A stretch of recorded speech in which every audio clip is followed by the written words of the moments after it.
you got to move on, man. You got to drive on with your life. People do it with financial upsets. You know, they have a bad month or a bad quarter, a bad year. They get a big tax liability. And instead of just buckling down and you just blame it on circumstances when you should have just blamed it on yourself. You didn't do what needed to be done. When the going got tough, you buckled. Instead, what you should have done is doubled down and figured out a way to be better because of the thing that happened to you, whether self-imposed or not.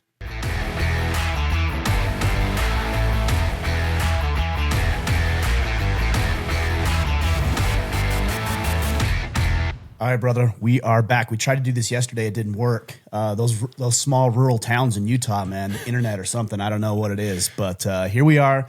We make do, and I'm glad to be doing the Ask Me Anything with you today. Yeah, it's good, man. How was your holidays? It's official, right? We recorded last. It was Christmas Eve, right? So yeah. Oh, that's right. Yeah. Everything was really good. The kids liked their presents, had some good times with them. Yeah, I mean, it wasn't anything out of the ordinary, but it was nice. It was nice to be with the kids and enjoy that time together. And that's about it. You know, nothing too exciting, which I'm okay with sometimes. I don't need too exciting. How about you guys? Same. I'm one of those individuals. I love the traditional Christmas looks the same every year. Laid back, chill, at home. That's kind of my style. I don't like to disrupt it too much, but are you that way, or would you rather like, man, let's have Christmas in Hawaii or the Bahamas or mix it up? I've done that before. We took all the kids to Hawaii for Christmas, and we were there for, I want to say it was like 2.5 weeks, from Christmas to a couple days after New Year's. Yeah. And it was amazing. I loved it.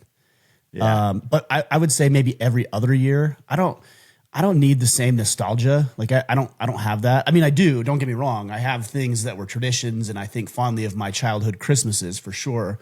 But I've never had, and you know this about my personality, I don't want to do things the same way all the time. Yeah. I just get so bored of it. So I do like to mix it up. It's also different too when the guys who are separated or maybe going through a divorce would understand this. It's different when there's not a woman in the house. And I'm saying it's better when there's a woman around. She gets pajamas for the kids and does fun games and prizes and makes it more festive. And, you know, I put up all the Christmas decorations with my youngest son, and we put stuff outside, like the blow up lighted decorations. And I do a pretty good job with gifts. I try to be thoughtful about what the people in my life would want. But if you don't have a woman's touch during holidays and things like that, it's different, and it's diminished actually. Yeah, I totally agree. I remember in the early years with my two boys, I was like trying to make it sentimental, you know, and I was just failing it all over the place. I'm like, this just sucks. Yeah, because it's not that you don't want to as a man. It's just not in our wheelhouse for the most part. And I know I'm not like detracting or taking away from guys' efforts at all, but man, it is different. At least that's my experience. Yeah, a little bit harder for us to pull that off, for sure. Absolutely. All right, man. You know, we could have them, change the oil in our truck and get things straightened and cleaned up around the house and make sure we're there with our bag as a militant, making sure that all the kids are putting their bows and their empty trash in the bag in real time. So there's a lot we bring to the table too. Let's not forget. Yeah, especially that just-in-time cleanup during unwrapping of gifts. Yeah, that's quality role there. I actually didn't do that this year on purpose. I said, you know what? I'm not going to do that. I'm just going to sit here in this comfortable leather chair, watch the kids strew wrapping paper everywhere, and just suck it up. Just let them have fun. So I didn't do that this year. We did it an hour later. Yeah. I was doing it. I was like, all right, put your wrapping paper in this bag, trying to maintain some, order. Yeah. But anyhow, well, Merry Christmas. Well, let's get to some questions, man. Let's get after it. Yeah, absolutely. All right. So we're going to field questions from the Iron Council. To learn more, orderman.com/Iron Council. Shane Newman. Where are y'all BHAGs for 2026, and what steps have you been taking to get there? Have you heard that term before, BHAGs? Is that big, hairy, audacious goals? I'm assuming that's Yes. what it is. Yep. Yeah. Yeah, for 2026, I actually don't plan like that. I plan in quarterly sections. So when we tell guys in the Iron Council, our brotherhood, to do a 12-week battle plan, that's what I do too. I don't ask them to do anything that I wouldn't be willing to do myself. So yeah, I don't have there's some things on the horizon that I'm excited about. You know, we've got our event called the Men's Forge that's coming up in April. I have some new, actually, okay, that's not entirely true. I have this idea. I haven't really talked openly about it, but I really want to do 12 episodes this year where it would be as a working title. So if you guys have better ideas, shoot them over to me. I'm open. But day in the life of a man.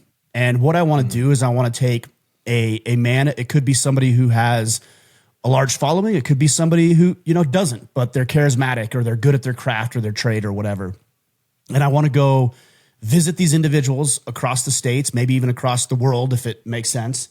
And I want to immerse myself in their life for 24 to 48 hours and interview them on the fly, on the spot. I've ordered a bunch of new camera equipment, and then we'll do our more formal sit-down podcast while I'm there. But that could be guys like, I just talked with Dale Brisby in Dallas about coming out and working on the ranch last year, or this year still. I was with Dwayne Noel in rural Kentucky, and I helped him clear some trees and debris. We were going to work on a gate, but he didn't have the right tools. And then we did a podcast, and we sat on the porch while he smoked cigars, and we just had some great organic conversations. Just talked with Mike Chandler, a UFC fighter, about coming down to train with him sometime this year. We did that before. I trained a little bit, 1 5-minute round, 3 5-minute rounds, something like that. And that was hilarious because he just toyed with me the entire time. And I'm bigger than him, but he just toyed around with me.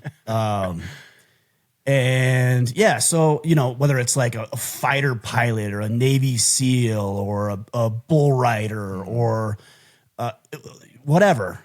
But yeah. I thought that would be a ton of fun. So that's something I've been working on for the past 30 to 60 days, getting all the camera equipment, thinking about the logistics, thinking about the timing and the scheduling and all kinds of stuff. I did that years ago with Josh Smith with Montana Knife Company. I went out to his place. He was gracious enough to let me stay in his home, and we're friends. So, but yeah, I built a knife with him and it's like stuff like that. I just want to do more of that because it sounds fun and exciting, and I have the means to do it. The insights would be super cool. How long would those episodes be?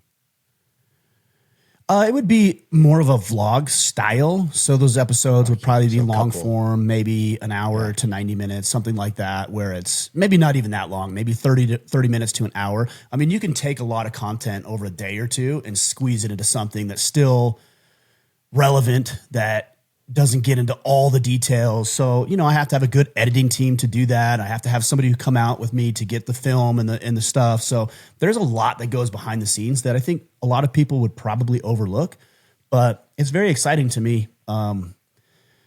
It could be a guy. I think of a guy like Joe Parody, Joe out in Maine. Yeah. And he's Pete Roberts, the founder of Origin. It's his father-in-law. And, Joe doesn't have this huge social media presence, but he's such a character and he's so capable. He was, I think, a chief of the volunteer fire department. And then his job in the Army was to race motorcycles. That was his MOS, motorcycle racer. And he went around the country to recruit young kids in the 60s or 70s maybe. And he knows how to do everything. If anybody in town needs anything, you just call Joe. You just why wouldn't you call Joe? That's the guy. Yeah. So he would be fun to go out and visit him and spend a day with him doing odds and ends and whatever else. So, things like that. Yeah, I love it.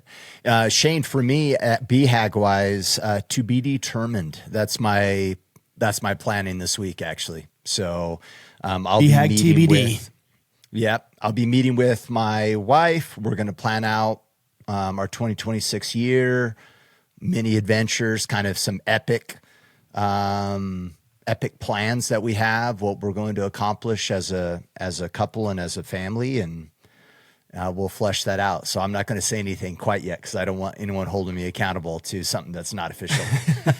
I do have a question about that, though. Wild ideas. So when you when you meet with your wife, do you guys make an ordeal out of it? Or is it like, hey, hon, let's sit at the kitchen table tonight? Or is it like, hey, babe, let's go to the cabin in the woods for 2 days and hash this out? What do you guys do? Yeah. So for the last 2 years, what we've done is we go get a hotel at the Little America, and we get babysitter for the kids, and we just go to the hotel and we do our planning for a day and a half. Cool. Yeah. So like this Friday, we're going to go to Delta. And we're just going to bring our calendars and work through everything. And then even yesterday, we started already asking the kids, like, what are things that you guys always wanted to try? What's something that you want to be better at, right? And so we got some ideas from them. We'll continue to do that probably today and tomorrow. So then that way we have those ideas going into our kind of our offsite. Yeah, and I think that's good. You know, it's distraction free. It's good not to have the kids around sometimes. You know, I was married for 18 years, and you know, when the kids are around, bless them. You know, we love our kids, but when they're around, your ability to focus on something with your wife like that, something as important as that, is diminished. So I think that's a great idea. That's how I used to do it as well.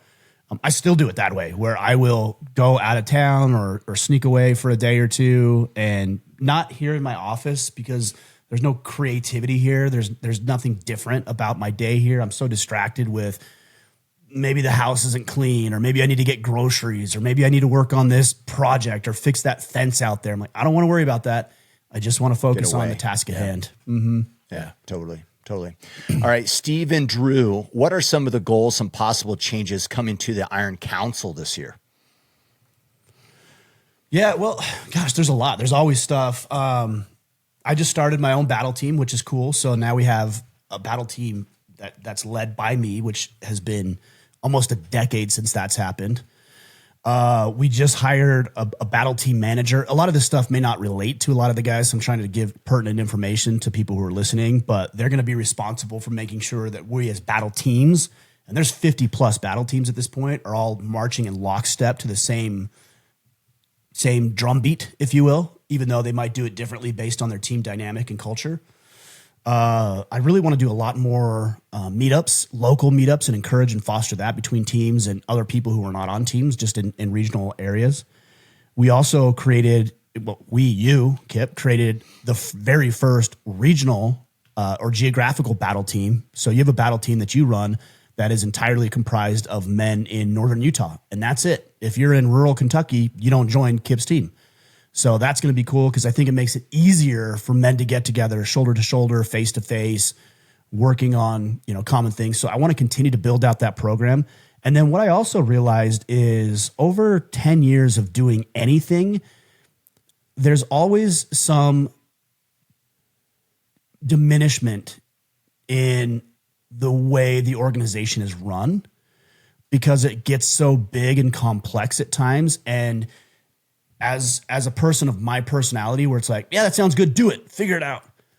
All of these little attachments get added on to the program, and they're good ideas, typically, 80% of them anyways, but they're not really cohesive. They don't work well with the rest of the organization. And so even though you might have solved one problem in the acute, on the macro, it's a little clunky. So I'm really trying to streamline all of the processes and systems that we have. For example, we've got our battle plan that we talk with guys about every time we do a podcast, right? And I've got my written one right here, and I have it digital as well. I have a PDF for guys to be able to fill that out, but in 10 years, it's never been a fillable PDF. What in the world? So why not? Okay, that's something that we need to go and fix. And so last night or a couple nights ago, I stayed up late and fixed that real quick. And so we're just trying to make things more cohesive and easier. The problem is, I think in business and maybe in life, is we're on a path and we're very excited about that path. And then something happens over here and it catches our eye, bright shiny object syndrome we've heard. And we're like, oh, that sounds cool. Yeah, bring it over. Like, let's do that too. And then you add that to your thing. And then you're going down and you're like, oh, well, that's interesting. That guy's doing something cool. Bring that over here. It's kind of like a buffet. Your eyes are bigger than your stomach. And so you're walking around and you're like, yeah, roast beef. Yeah. Meatloaf. Sure. Mashed potatoes. Yeah. Oh, mac and cheese. Absolutely. Salad. No, pass. But I'll take the gravy on everything. And it's like, you get back to your table and the amount of waste that takes place because of it, because it just looked good when it was in front of you. And so every once in a while you need to look at your plate, whether it's personally or professionally, and say, no, that looked good, but it's not really in alignment with the mission or with my life or with what I want to do or accomplish. So that's really what I'm going to be focusing on in the first quarter, a lot of efficiencies in the systems. Yeah, it's the good, better, best, and novelty has a tendency to look better than it is, right? And sometimes it's good, but then we'll compromise what's best, right, for the new shiny good that might show up from time to time. What else for Order of Man as a whole regarding? I mean, I know the question's kind of geared towards IC, but what can we look forward to from Order of Man as a whole, events, those kind of things for this up and coming year? For Order of Man as a whole, well, one of the things I just said, the Men's Forge is going to be a huge event. That's April. I don't quote me on this, guys, but I believe it's April 13th through the 16th. Yeah, maybe you can look. TheMen'sForge.com. I think it's April 13th through the 16th in St. Louis. That's going to be awesome. Second year doing this, we're making it way bigger and better than we did the first year.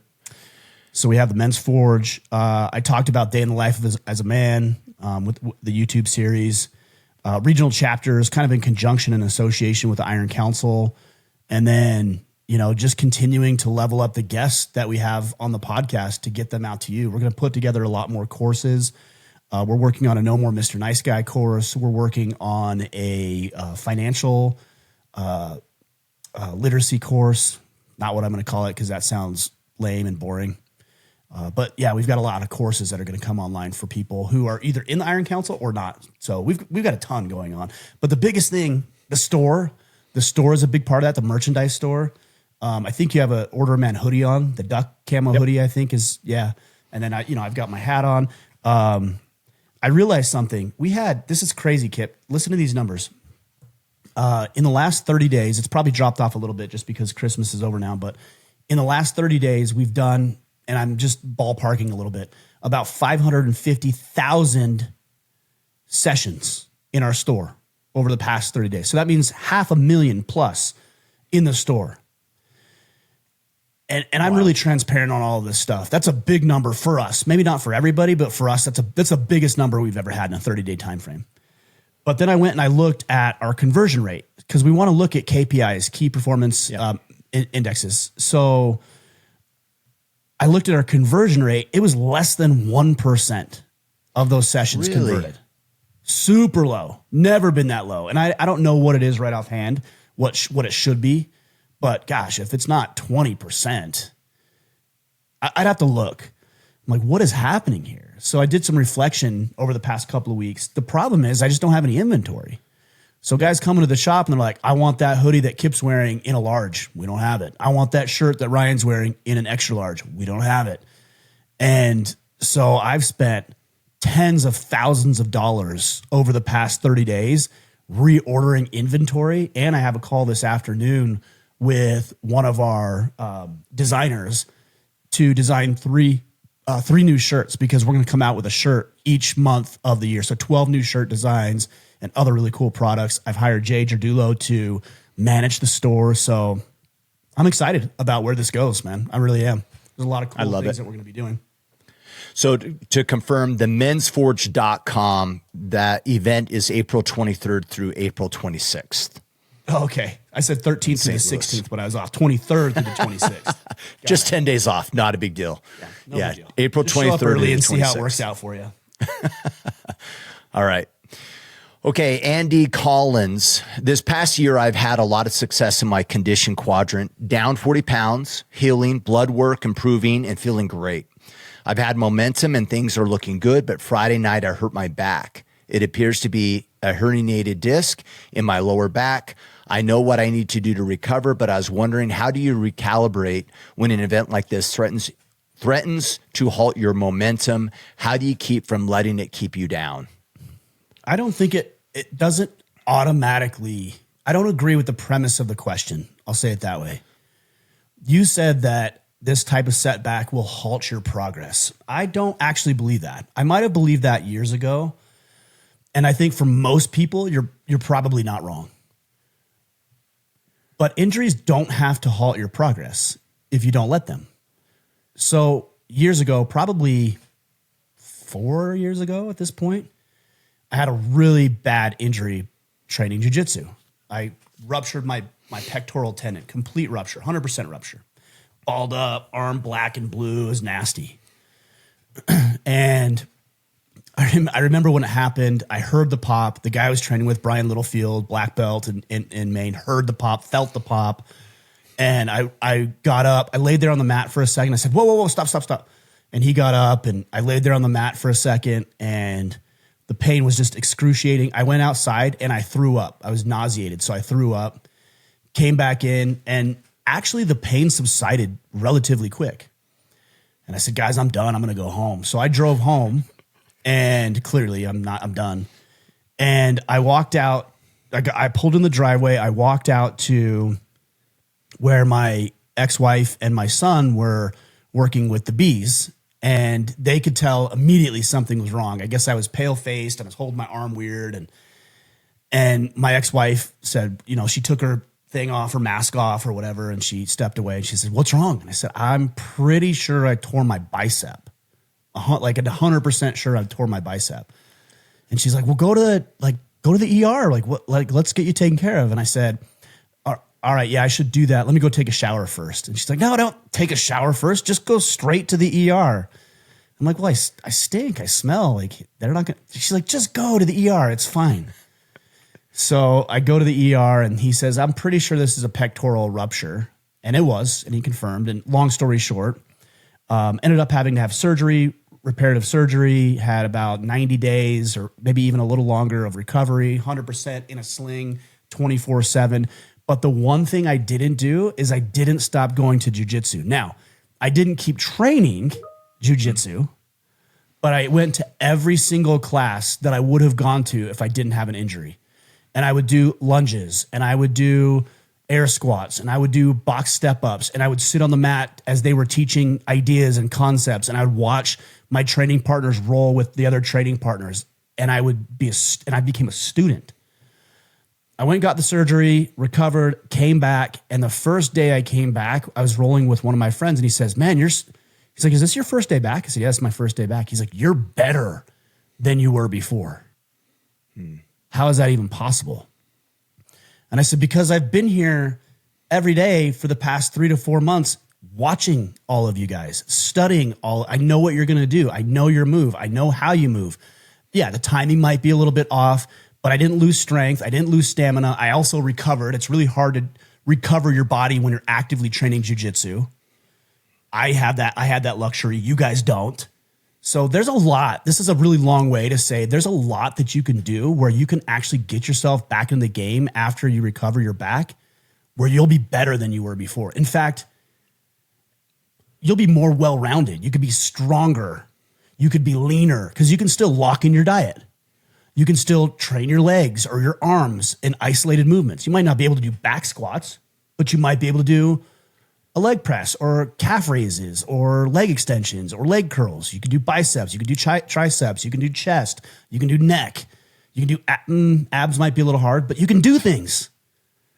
So don't limit yourself and don't start thinking of this limited mindset just because you have, and I realize the back is a pretty essential part of the body, but don't let it do that to you. Decide that you're going to be the exception, not the rule. Yeah. This usually becomes an issue. He's right? Most guys, if they hurt their back, what does happen? Well, Ryan, it doesn't meet the expectation of what my workouts typically look like, and it's not how I want to do things. So what do? I throw it all out, and I go, well, it's just this injury, and then I start eating Twinkies and sitting on the couch, right? I mean, that's what typically happens. So don't let go of the expectations, deal in reality of your current circumstance, and then double down on what you can do. Dude, that might be the best thing that could happen to you. You start working on your stretching and your flexibility it might be the very thing that you needed to do, and you needed to stop lifting weights anyway and work on some other areas of your body. It might end up being a great thing. Not it might, it will. Can be. Yeah, it can be. If you do it. Right? But people do this all the time. It's a good point, Kipp. You know, you go through a breakup, and what do people do? They mope and they cry and they sulk and they eat bonbons and Cheetos and they watch romantic movies and they reminisce about the relationship. And sure, do some of that, okay? I'm not saying you can't grieve or mourn a broken relationship, but also it's time to go. You got to move on, man. You got to drive on with your life. People do it with financial upsets. You know, they have a bad month or a bad quarter or a bad year. They get a big tax liability. And instead of just buckling down and saying, hey, babe, we're going to tie all of our loose ends up and we're going to do beans and rice, the Dave Ramsey beans and rice thing for a couple of months. No, they're like, they acquire debt. They make stupid purchases that are based on emotion and they exacerbate the problem. People do it in business breakdowns. The business failed. And so they're like, I'm a loser. And they go back to being an employee, to a job they hated, to a career or a line of work that was miserable. And like, I guess this was just what I was supposed to do. And they cry and they sulk and they complain. And then life gets worse, right? You find yourself, if it's a breakup, you find yourself alone longer than you want to be. If it's a financial issue, you find more creditors beating down your door. If it's a business thing, you find yourself in greater despair because you went back to the thing that you were doing that you hated before. And you just blame it on circumstances when you should have just blamed it on yourself. You didn't do what needed to be done. Totally. When the going got tough, you buckled. Instead, what you should have done is doubled down and figured out a way to be better because of the thing that happened to you, whether self-imposed or not. Yeah. Dude, I have to share this story because I think it relates perfectly to with what you're saying. So we talked about this, right? I've stepped away from my current employment and I made the decision. I had a meeting scheduled for Friday at 3 p.m. Look at me, HR guy scheduling meetings for Fridays at 3. So I scheduled this meeting for Friday at 3 p.m. Friday morning, I woke up and I'm taking my pre-workout, getting ready to go to the gym. Everybody's asleep in the house and I'm sitting in the kitchen. I'm thinking about what's ahead of me that day. And I literally said this out loud. I said, man, I sure hope I don't regret this decision. And then it hit me. We don't regret decisions. It's not the decision that I'll regret. It's the actions I take after the decision that will cause me to regret it or be happy with the decision I made. It's not the decision itself. It's what I do with the decision. And that is up to me, regardless of the decision. I like that. I actually thought you were going somewhere else with it. I would wholeheartedly agree. We regret what we did or didn't do after, but also I don't think most of the time, I don't think we regret our decisions. I think we regret our indecision. Totally. Right? Like when you know you have to have a difficult conversation, but you're too cowardly to have it, you regret that. Yeah, you hold on to it. It eats at you. Right. When you have a business idea and you don't pursue it, at some point, whether it's 5 days or 5 years down the road, you are going to regret that. Yeah. It's very rarely the decisions that you've made because there's this thing of intuition, the sixth sense. Wim Hof talked about it on a podcast we did last week. And he said, we need to be able to tap into that sixth sense. Your intuition is, at least in my experience, has not failed me. I know when decisions are to be made or not made or which way I should go. And then logically, I either talk myself into or out of that decision when my intuition was spot on. And when I go with that, it's good. When I don't go with that, it turns out poorly. Yeah, I like that. Next question, Chad Scott, man. It's been a while, actually. Yeah. When starting a new entrepreneurial venture, how do you determine a reasonable amount of loss risk? I hear success is built upon numerous failures, and for every great idea, there are many flops. With that in mind, how do you determine the acceptable risk amounts? Man, I might not be the best person to ask because I'd say throw it all on red and see what happens. And that's not prudent because look, even if I did that, then and I lost everything, then tomorrow I would rebuild. Like, I'm not going to be homeless, but Yeah. we also have responsibilities, right? And so I think you have to take into consideration your wife and your children and how they might be affected and impacted. And this is part of the reason that I tell men, get your financial house in order now.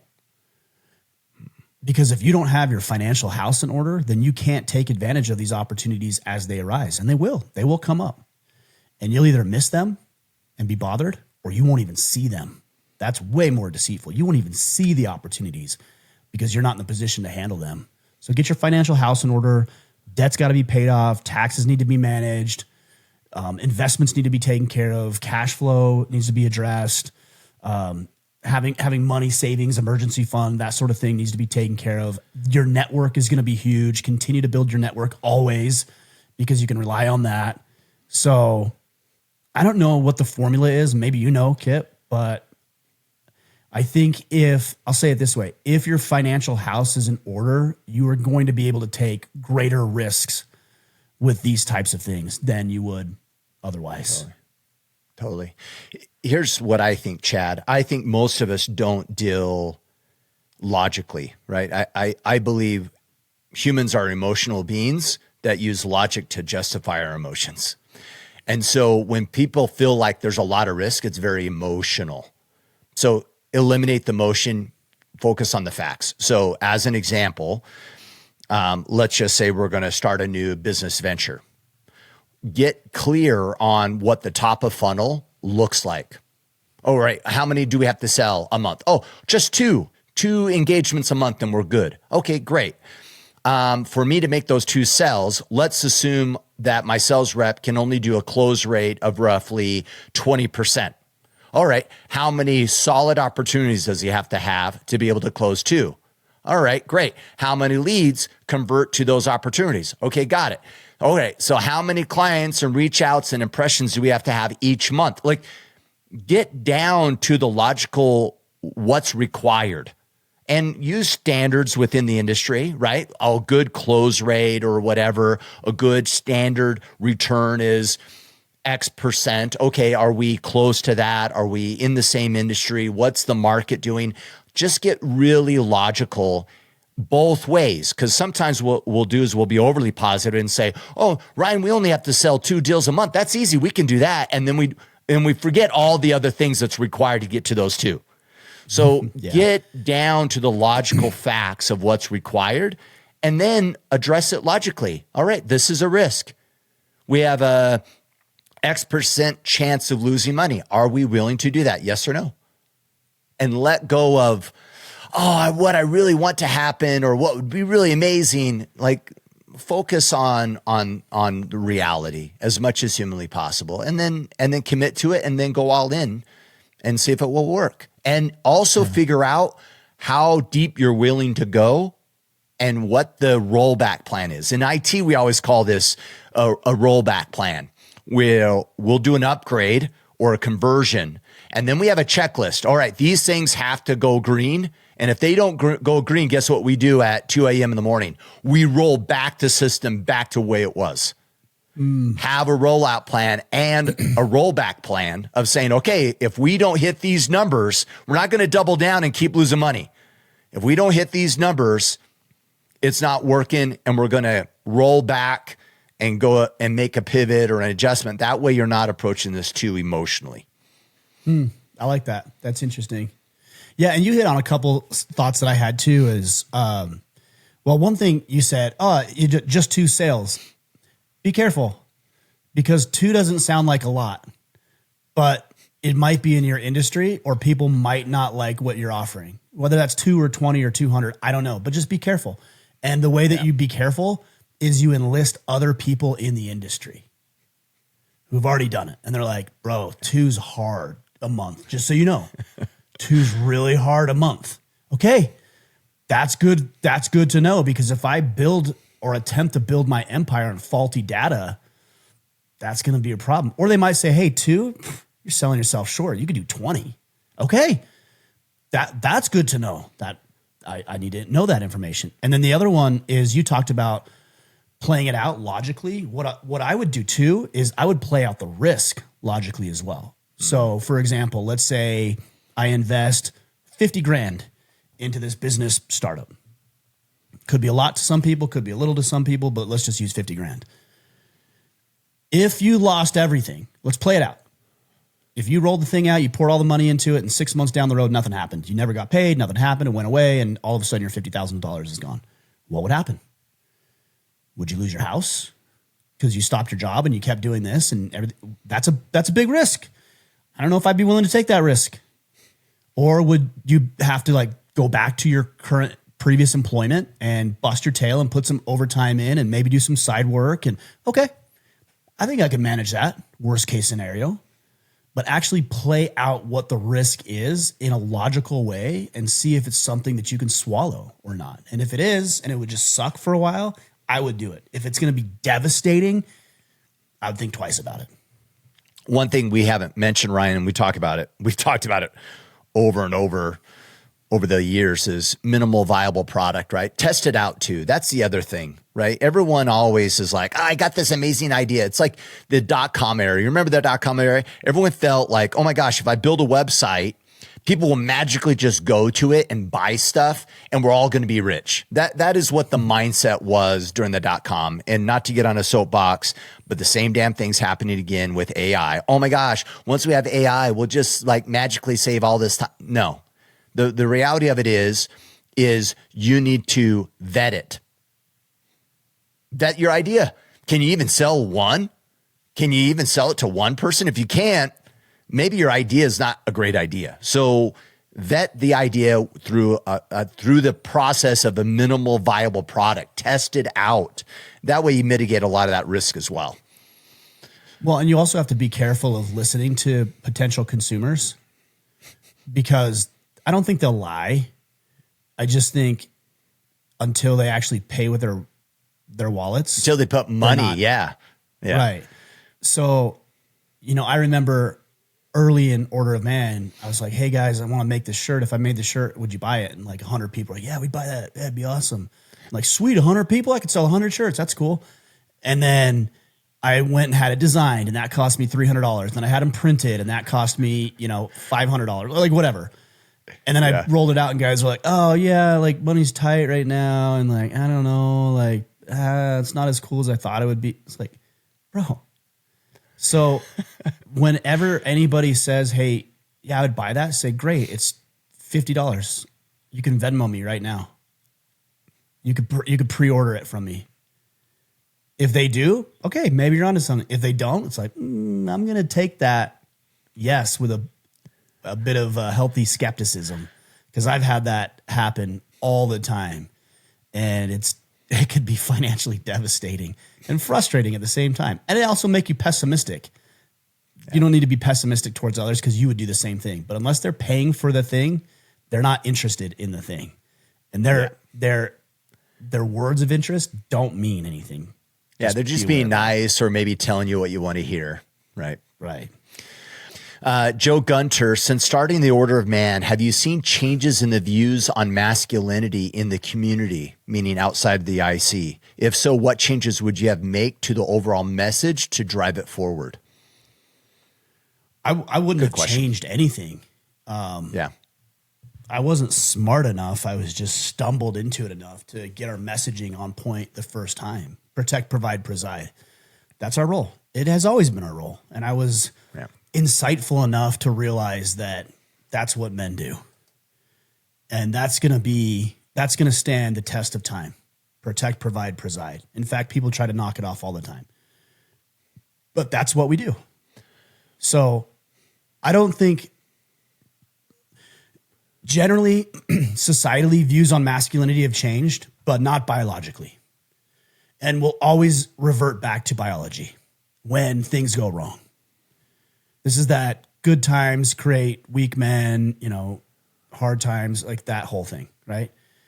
We're in relatively good times right now. And so and we have been I would say 10 years ago, really good times. And so people were pretty weak about it. And like, oh, we don't need men. men are the enemy, like this is a problem, toxic masculinity. And so what happened, and I wrote this analogy in one of my books, is that we were put up on the shelf. You know, when you go into an office building and there's a glass red box and it says, in case of emergency, break here, and you break it and you pull the axe out, men are the axe. It's in Die Hard too. I just watched Die Hard as well. Like Bruce Willis breaks it and he grabs what he needs, the hose, to be able to jump off the edge of the building, right? That's men. Society will put you in that glass case and say, hey, just be a good boy and stay right there. We don't need you. You're unwanted. You're not needed. And then the minute the building's on fire, it's like, oh shit, go break that glass over there. We need help. And that's what men have been. And now we see a lot of turmoil. We see a lot of chaos. I think people are very unsteady and uncertainty with global affairs and politics, American affairs, with finances and everything else. And it's like, maybe we got out ahead of our skis a little bit, and maybe men are actually more needed and useful than we previously thought. And this will be a cycle. So I love that in 2015, we started this organization and movement to reclaim and restore masculinity, and it's working. Think about how many men's movements there are out there and how many people you follow and how much information you hear as a direct result of the work that we've done for 10 years. It's working. The conversations that we started having 10 years ago, people see that, people acknowledge that, people recognize that, and it's working. There's people doing this type of work who've never even heard of us before, but we did that. And I will take credit for that because there wasn't anybody else except for Brett McKay with Art of Manliness doing it. And our conversation was slightly different, a lot different actually. So I love to see the awareness. I love to see that men are more interested in stepping up and returning back to their roots of protecting and providing and presiding. And I love that society has embraced that more than it has in the past. And I see that continuing as long as society is in a little bit of chaos and turmoil and people are uncertain. But the minute that the men stabilize and straighten things up is the minute we'll be put back in the glass. We don't need men. Men are toxic. We don't need no men. We can do without men. And it's just cyclical. So yeah. I wouldn't change anything. Our application of the principles might change. You know, social media, there's social media businesses and accounts and programs and features. There's technology, there's AI, there's all of this information and access to resources and technology with microphones and cameras and lighting and everything else that I'm using. But the message is and will always be the same. Always. Because that's what's going to stand the test of time. Love it. TJ Poe, in the last year, I have been working on a high demanding job. I work and still 2 weeks behind at all times. Work comes in faster than it goes out, even putting in 14 to 15 hour days. It's beginning to cause problems at home. That's a no-go for me. I can't quit this job, so I need to adapt in order to take care of my work and be there for my family when I'm at home instead of staying in work mode. How do you efficiently manage your time at work, and how do you keep your work separate from home? I have a feeling that the answer to the second question is managing your time at work efficiently or effectively. Yeah, and that's true, right? And I think... I won't say that's the cop-out answer, but that's the answer, you know. Like, just make sure you're busy at work. And you are. Who am I to tell you? You're talking about 12 to 14-hour days. Who am I to tell you that you're not being busy at work? I kind of hate that stuff. And I used to give that advice. Like, well, just manage your time effectively. No shit. Of course we need to manage our time effectively. Yeah, and sometimes the environment's going to... Yeah, it's going to give you 15. It's going to give you 20 if you're going to put in 20. Like, if you're constantly behind, like, that's not you. Yeah. And if you don't have a plan, then other people will make you part of their plan. Yeah. And that's not malicious, by the way. I don't think most people are out to like abuse and use their employees. I think most good entrepreneurs are like, no, I want to take care of my employees. I want them to do work. I want to pay them a good wage in order for that work. And I want them to be productive and I want them to have a good family life. Like, I think most employers are like that because that just makes it's aligned interests is what it is. But there's only so much of you. And it could just be a resource issue. In this case, time. You can't do it all. So something's going to give. This is TJ, right? Yes.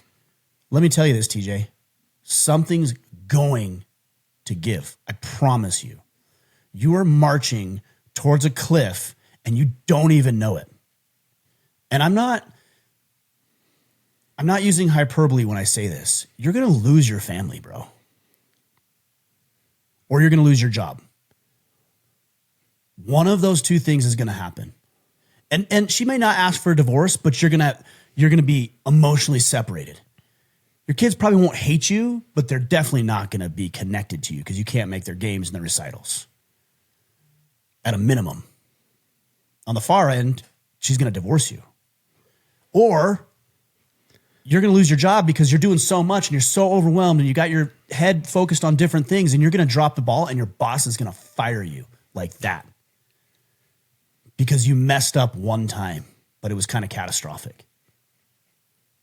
So until a man learns to put boundaries in place, he is susceptible to all sorts of risks. So I would talk with your wife first, and I would say, hey, babe, I know I've been super busy with work. I've been frustrated. I've been putting in all these hours, and this is what it requires, and I need to do this for 2 months. But if I'm going to do this for 2 months, then I need to know you're on board and what we can do to make sure this is okay for the next 60 days. That's a conversation that could take place. But you know what? If it's 60 days, then you need to be done in 60 days. It can't go 90 or 120.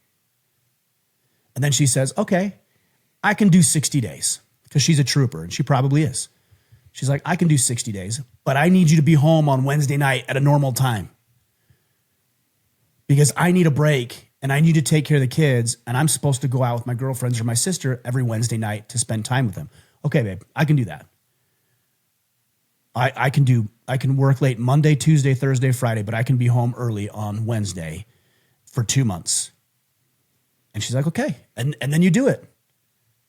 And then you go to your boss and you're like, hey, boss, look, man, we've been burning the candle at both ends, and I hope you've been happy with the work that I do. I love this job. Man, our interests are so aligned. I have to set a rule. I'm not available on Wednesday night. I will put in 1 extra hour or half an hour extra. I will skip lunch breaks if I have to, Monday, Tuesday, Thursday, Friday, but I'm done at 5 on Wednesday. I just want you to know that. Like, you're not asking for permission. You do it respectfully. You don't go in there and march and, demand all these things, but you say, hey, this is a thing for me. This is something I have to do. And you start setting the boundaries and you put the rules in place and you let people know how they're going to be treating you and how they're going to be utilizing your skill set. And this goes back to a previous question. Part of what you need to do is you need to make sure your financial house is in order and you're always networking and you're always communicating with other people and there's opportunities for work in other places. So when you go to your boss and say, hey, boss, I can't do Wednesday night. And he's like, no, you have to. It's like, no, I don't. Bye. I got XYZ company that'll pay me just as much, maybe a little bit more, and they're going to be flexible on Wednesday nights. Happy to give that to you because I like being here, but I'm out if not. That's what we call sovereignty. That's the book that I wrote in 2018. You need to be a sovereign individual. You need to have these boundaries in place. You need to communicate with the people who will be impacted by the decisions you're going to be making. Easier said than done. Easy for me to say, but that's what's going to be required. Totally. There's so much to this. I mean, obviously, TJ, it's like, why are you always 2 weeks behind? How long has it been that way? Are you in a position where you can delegate? Are you taking on? Are we over promising and under delivering? Right? Like, there's a lot of things, at least on the work front. I would encourage you to address it though. Like if I were your boss and you came to me, TJ, and you're like, hey boss, man, it's been 6 months. We're constantly behind. I don't see a path to get on top of things. I care about that. As your boss, I would care about that. I don't want us to be late. I don't want us to be 2 weeks behind. I know you're working hard. So you communicating it up front and saying, hey, how can we address this, or bringing it up is good. Just don't go in this path of like, oh, I'll just work harder. That's not helping us, right? And so be mindful of that. I would have the conversation. whether it's with your boss or if you're in a position, are you over committed to things? Are you saying yes to too many things? Do you need to say no and say, hey, I can't do that? I would rather have an employee, me personally, that says no to me and says, hey, I can't do that, Kipp, because if I do that, here's the price on the back end. I won't get these other things done. So you tell me what you want, boss. Do you want me to hit those other deadlines, or is this the priority? But you got to tell me which one. That's valuable to me, because now I can go, well, they're both a priority. So let me delegate, let me get some more resources involved or whatever. But don't operate in the space of like being a victim to people requesting work of you. Address it. I can't hit those commitments. I can't honor those commitments. We're 2 weeks behind. What do you want me to prioritize, as these other things will be late? And be really clear up front. Kipp, I would also say, make sure you're offering solutions. So if I'm you, TJ, in this situation, and I'm going to go to my boss and say, hey, boss, like, we're behind 6 months. We have been, we continue to be. We need to hire one more guy, like immediately, like yesterday. And I know it's going to cost us 80 grand. I'm fully aware of that. And I know that, and that's a hard pill to swallow. But what I want you to know is I've been looking at the numbers, and our efficiency over the past 6 months has dwindled 25%. And because it's dwindled 25% over the past 6 months, we've lost $300,000 in potential receivables over that time frame. Or quality. And yeah. And I also want you to know I'm starting to hear some morale grumblings going on. And if we don't bring somebody in, I fear, and do not throw anybody under the bus. Don't say, yeah, Tom was talking about quitting. No, don't do that shit. Because now you're just hosing Tom over. Just say, hey, I've heard some grumblings with morale. And boss, I'm really worried. I think we might, if we don't figure out a way to handle this situation, my fear is that we're going to lose 2 or 3 guys. And I think the solution is to bring one extra person on to do these few roles. And you start coming up with these solutions. If you're in the position to do it, I think that's really powerful. I will give you an example of what you had just said, Kipp, about the saying no to things. So years ago, I was in retail management, and I had just taken over temporarily a buckle clothing store. And I can't exactly remember why. Maybe my manager was gone for an extended period of time. I can't remember, but I did the schedule, and I put out the schedule for the workers. And there was a kid, I think his name was Logan. I think it was Logan. This was almost 30 years ago now at this point, which is crazy. And I scheduled Logan for Sunday. And Logan got the schedule and came to me and he's like, hey, Ryan, I don't work on Sundays. Like, that's my day off. That wasn't an agreement that I made with him. The boss did, the manager did, but I was filling in. I said, sorry, we need you. And he's like, well, then I'm going to have to quit because I don't work Sundays. And I was like, well, damn, like, okay, like I'll see what I can do. And I reworked the schedule because he was a good worker. I reworked the schedule and took him off Sunday. And he was a great employee. He was one of our best. Like, when he was there, he worked hard. His average sale per customer, his average sale per hour were through the roof, better than anybody else, which gave him the leverage to be able to say, no, I don't do that. Now, if he would have been a weak employee and his numbers were low and he was kind of showed up on time sometimes, but not others, and he's like, I don't work Sundays, I have to quit. I'm like, cool, see ya. Thanks. You were the anchor. And I didn't have to fire you, so I don't have to pay you unemployment benefits. Appreciate that. But in this case, he wasn't. And that gave him leverage to be able to have some boundaries that he was willing to stand by and enforce. Spot on. All right, Chris Henningsen, what are some of the more specific topics you're wanting to cover in your interviews this year? Do you plan it out or arrange as inspiration comes? Yeah, I mostly do it on inspiration. I mean, that's pretty much what I do. I really want to plan towards and around more events, whether it's like Father's Day or Christmas or I remember, this is an interesting, it's kind of weird. I have to be a little bit sensitive about how I talk about this. When Charlie Kirk was murdered, I re-released the Charlie Kirk episode that I had done a year earlier because it was good. Like, it was really good. The information that he shared and the conversation that we had was powerful, and it was relevant to people. And I was looking through the numbers. That episode that I re-released in 2025 was our number one most downloaded episode of the entire year. I did another one, and this just happened to be, it was just happenstance, but it was when there was an assassination attempt on Trump in Pennsylvania. And I just happened to have recorded a podcast with Clint Emerson, who did security for Trump's first inauguration.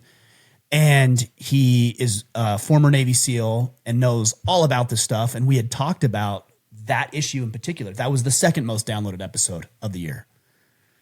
So I really want to get into, I don't want to come at it from a political standpoint. I don't want to do that. I think there's principles that naturally gravitate more towards conservative principles that we believe in, but I don't want to come at it from that perspective. But I do really want to address and hit on cultural events because it's relevant. And that's when you guys care about it.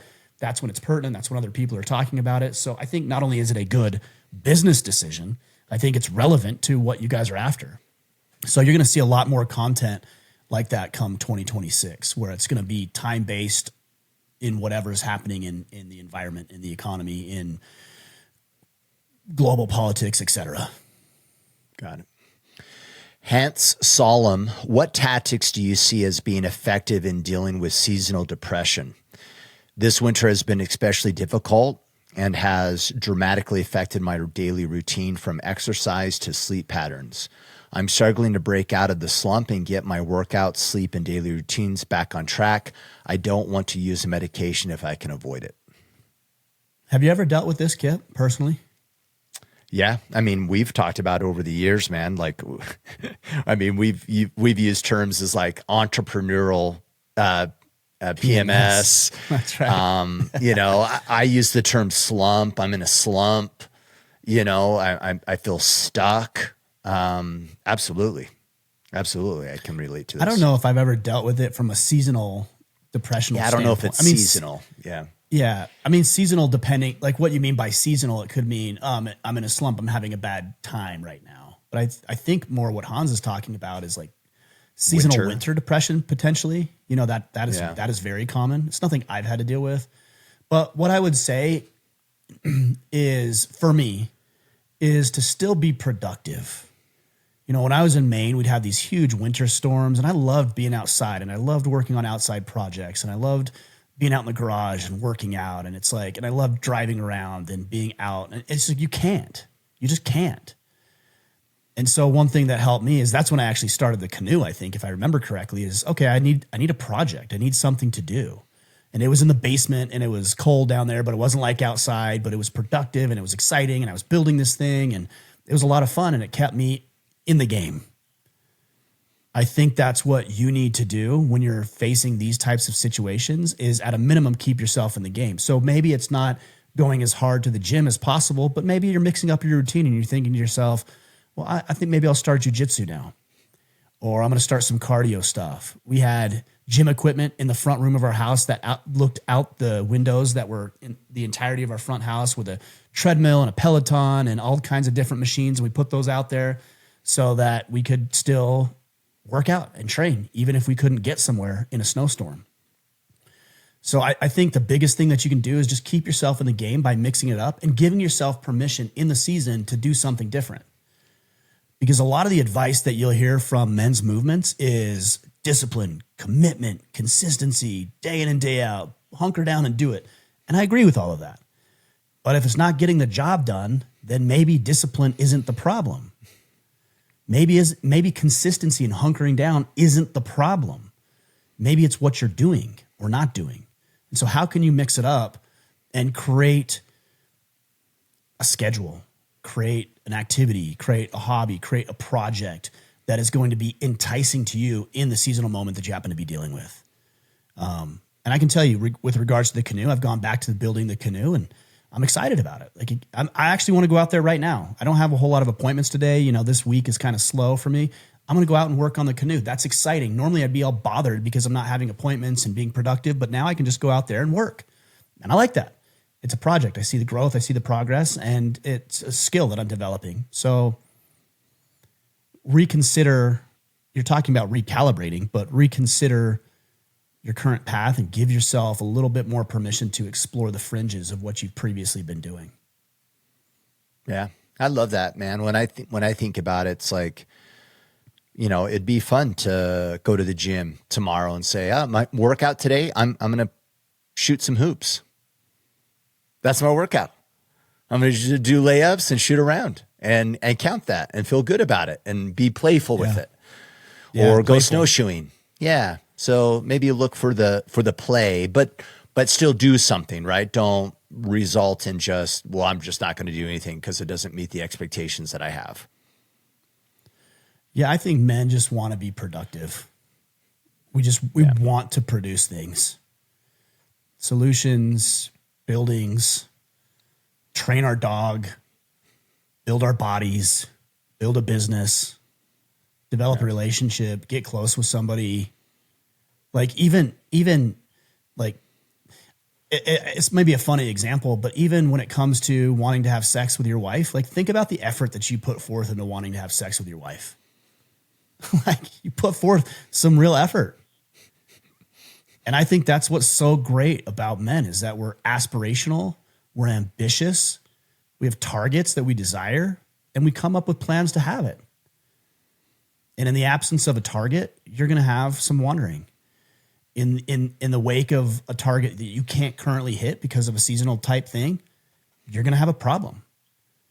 And so use that to your advantage. Think about, what is my target? What is my aim? And what am I going after? What is my enemy? We love to have an enemy. I mean, how many of you, myself included, are making enemies on social media every day so we have something to fight against? Yeah.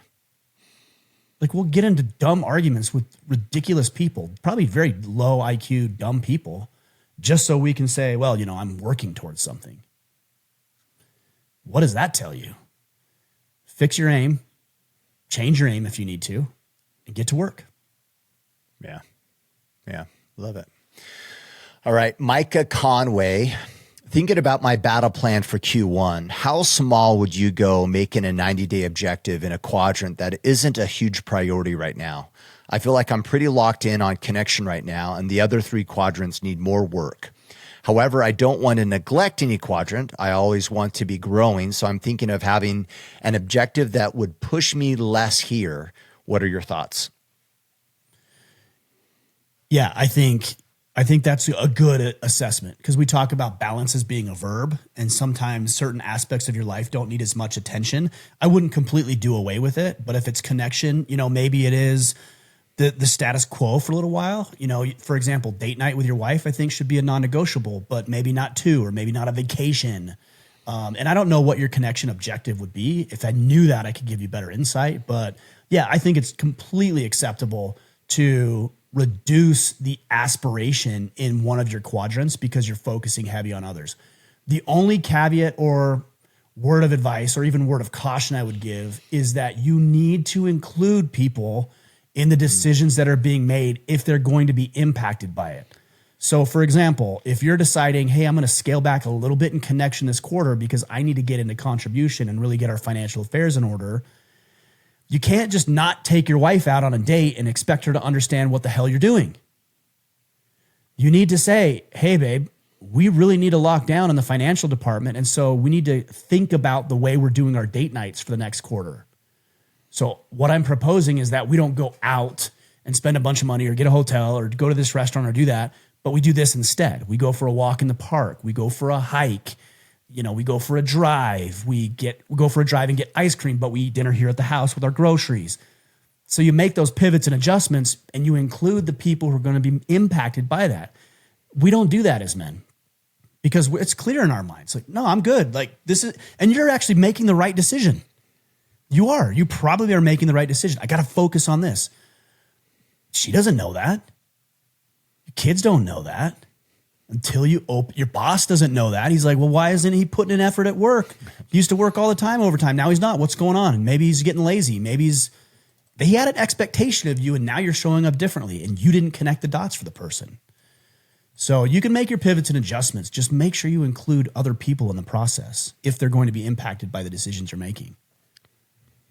Got it. Got it. And I think, by the way, that analogy I used with your wife, I think she would be on board with that. Because you're leading.